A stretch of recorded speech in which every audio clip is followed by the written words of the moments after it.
यह है साहिल, एक छोटा बच्चा जो जानवरों की भाषा समझता है। वह जंगल का सच्चा दोस्त था। एक दिन लकड़हारे जंगल को काटने आ गए।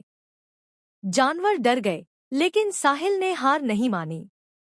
उसने अपने दोस्तों बबलू भालू, चिंकी बंदर और राजा शेर के साथ मिलकर जंगल को बचाने की योजना बनाई।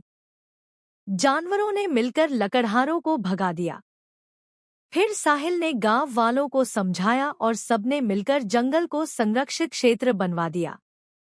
अब सब उसे कहते हैं जंगल का रक्षक साहिल। और आज भी उसकी हंसी जंगल में गूंजती है। जंगल का रक्षक भाग 2 इंच जिसके जानवर दोस्त रोज उसकी देखभाल करते। एक दिन चिंकी बंदर दौड़ता आया। चिंकी, साहिल, नदी का पानी सूख रहा है। साहिल बबलू भालू और राजा शेर के साथ दौड़ा। सचमुच नदी सूख रही थी। बूढ़े बरगद ने बताया, बरगद, नदी का स्रोत पहाड़ों में है। कुछ गड़बड़ है। साहिल शेर की पीठ पर चढ़ा और पहाड़ों पर पहुंचा। वहां एक कंपनी डैम बना रही थी। साहिल और जानवरों ने मिलकर सबूत जुटाए। चिंकी ने फोटो ली, बबलू ने नंबर नोट किए। गांव लौटकर साहिल ने सब दिखाया। गांव वालों ने सरकार से शिकायत की। जल्द ही डैम रुका और नदी में फिर पानी बहने लगा। साहिल और उसके दोस्तों ने फिर जंगल को बचा लिया। एक दिन साहिल को जमीन पर अजीब निशान मिले, इंसानी जूते और टूटे जाल। उसी शाम चिंकी बंदर दौड़ा आया। साहिल, बिल्लू खरगोश और 2 मोर गायब हैं।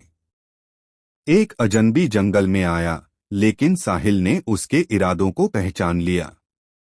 राजा शेर, बबलू और चिंकी के साथ मिलकर उन्होंने शिकारी को फंसाया। अब जंगल सुरक्षित है। जंगल की नदी अचानक गंदी और बदबूदार हो गई। जानवर प्यासे रह गए। चिंकी ने मरी हुई मछलियां देखीं तो साहिल ने पानी का सैंपल लेकर जांच के लिए भेजा। पता चला कि एक फैक्ट्री नदी में जहरीला कचरा बहा रही थी। साहिल, बबलू और चिंकी ने सबूत जुटाए और अधिकारियों को दिखाए।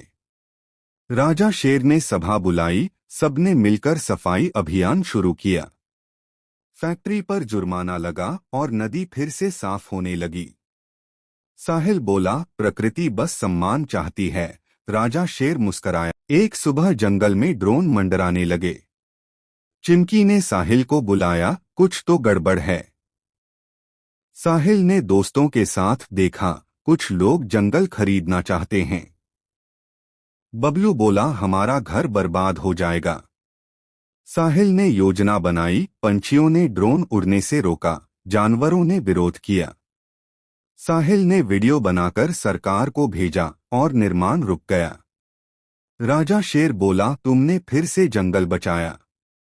साहिल बोला, मैं रक्षक हूं जब तक जंगल सांस लेता है। एक दिन चिंकी बंदर एक चमकती रोशनी के पीछे पीछे जंगल के पुराने हिस्से में गई, जहां उसे अजीब चिन्हों वाली एक गुफा मिली। वह तुरंत साहिल को बुलाती है। साहिल, बबलू भालू और राजा शेर के साथ गुफा में जाता है। अंदर उन्हें पुरानी चित्रकारी और एक पत्थर की पट्टिका मिलती है। जो जंगल की रक्षा करेगा वही इसका सच्चा रक्षक कहलाएगा। एक रहस्यमय आवाज गूंजती है, साहिल, तुम सही रास्ते पर हो। साहिल वादा करता है, जब तक सांस है वह जंगल की रक्षा करेगा। गुफा की खोज के कुछ ही दिन बाद चिंकी ने जंगल में शिकारियों को देखा। साहिल ने बबलू के साथ मिलकर उनका पीछा किया और एक छुपा कैंप ढूंढा जहां जानवरों की तस्वीरें और पिंजरे थे। साहिल ने तुरंत वन विभाग को सूचना दी।